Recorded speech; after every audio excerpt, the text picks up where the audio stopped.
Assalamualaikum warahmatullahi wabarakatuh. Episode ke-31 ini Saya membahas keunikan-keunikan dalam ilmu kalam.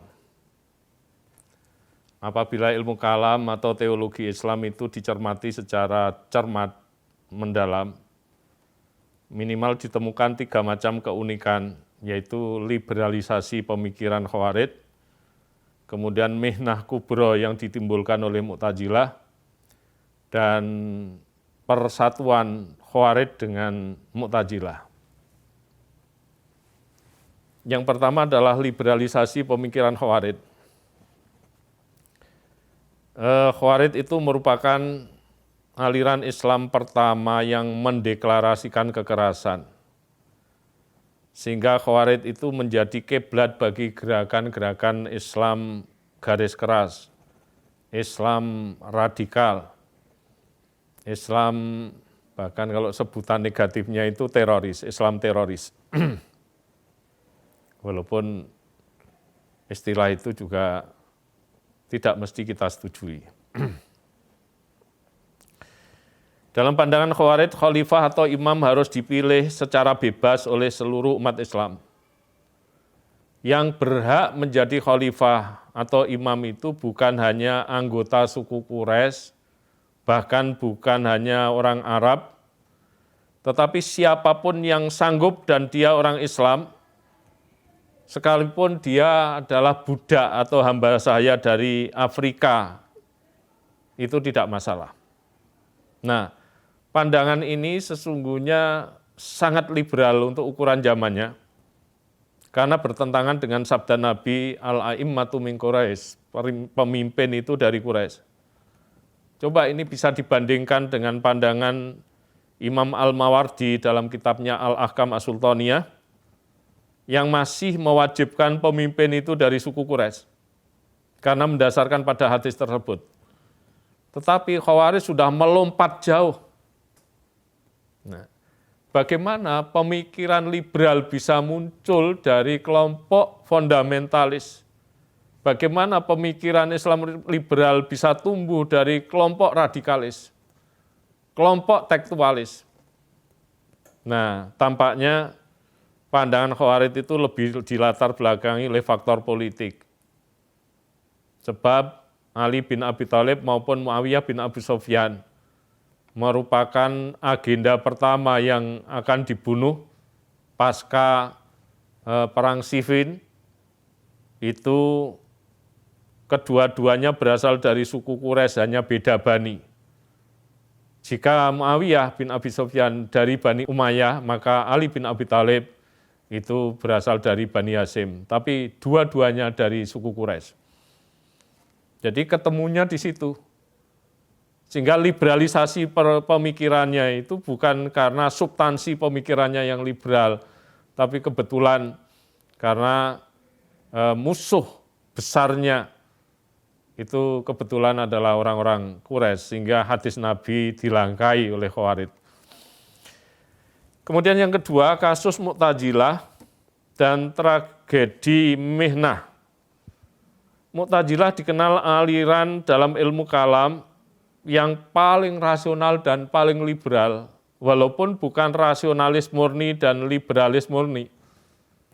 Karena dalam ilmu kalam juga tidak ada rasionalis murni, tidak ada liberalis murni. Kemudian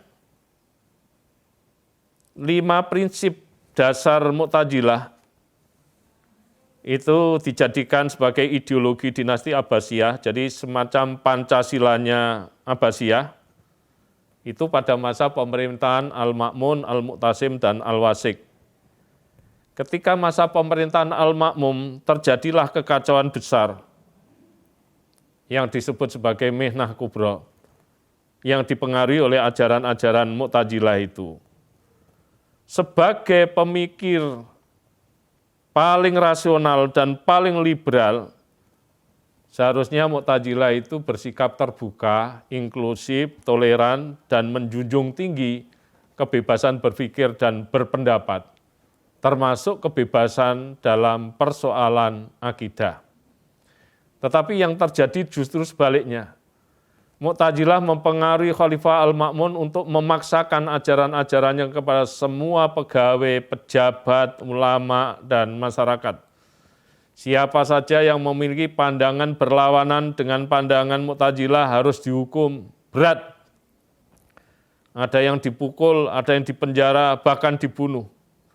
Ini menurut Khalid Majid sungguh memalukan. Sungguh memalukan, sebab kelompok liberal, kelompok rasional kok melakukan pemaksaan-pemaksaan semacam itu yang kemudian mengingkari terhadap identitasnya sebagai kelompok rasional dan kelompok liberal itu. Nah, tampaknya kalau dicermati bahwa Al-Mihnah Al-Kubra itu, yaitu kekacauan yang besar itu, dipengaruhi kepentingan politik. Tetapi di samping kepentingan politik, itu juga merupakan penerapan prinsip Mu'tazilah yang terakhir, yaitu al-amru bil ma'ruf wan nahyu anil munkar. Jadi Mu'tazilah itu memiliki 5 prinsip, yaitu at-tauhid, yang kedua al-adl, yang ketiga al-wa'ad wal wa'id, yang keempat al-manjilah bainal manjilatain, dan yang kelima terakhir adalah al-amru bil ma'ruf wan nahyu anil munkar, yaitu memerintahkan kebajikan dan mencegah kemungkaran. Ketika memerintahkan kebajikan dan mencegah kemungkaran itu dilalui secara lisan, tidak mempan, Mu'tazilah kemudian melakukan dengan tindakan-tindakan kekerasan. Tetapi dalam konteks perbedaan faham akidah ini kan berdasarkan tafsir sepihak. Karena masing-masing tokoh dari masing-masing aliran misalnya, atau masing-masing pengikut, terutama yang terpelajar, itu mereka memiliki argumentasi masing-masing yang membenarkan terhadap pemikiran-pemikiran fahamnya. Kemudian kasus ketiga, yaitu kesatuan Khawarij dengan Mu'tazilah, bahkan dengan Qadariyah. Khawarij itu menganut faham Qadariyah yang memandang manusia mampu memilih dan menentukan perbuatannya sendiri, sehingga bertanggung jawab atas perbuatannya itu. Mu'tazilah, Khawarij, dan Syiah itu bisa bersatu melawan dinasti Umayyah yang menerapkan pemikiran Islam Jabariyah. Khawarij dan Mu'tazilah mendesak tentang pentingnya menjalankan perintah-perintah agama dan menghindari dosa-dosa besar. Khawarij, Qadariyah, dan Mu'tazilah memiliki pandangan yang sama dalam mendefinisikan iman, yaitu membenarkan dengan hati, mengucapkan dengan lisan, dan mengerjakan dengan anggota badan, atau bahasa Arabnya tasdikun bil qalb wa iqrarun bil lisan wa amalun bil jawarih, yaitu membenarkan dengan hati, mendeklarasikan dengan lisan, dan melaksanakan dengan anggota badan. Kemudian Khawarij dan Mu'tazilah menempatkan amalan praktis merupakan bagian dari iman. Amalan praktis menyatu dengan keimanan. Nah, persatuan pandangan ketiga aliran tersebut, bahkan dengan Syiah juga bisa bersatu, sesungguhnya lantaran berusaha melawan pandangan dinasti Umayyah yang berkuasa dan mengembangkan faham Jabariyah.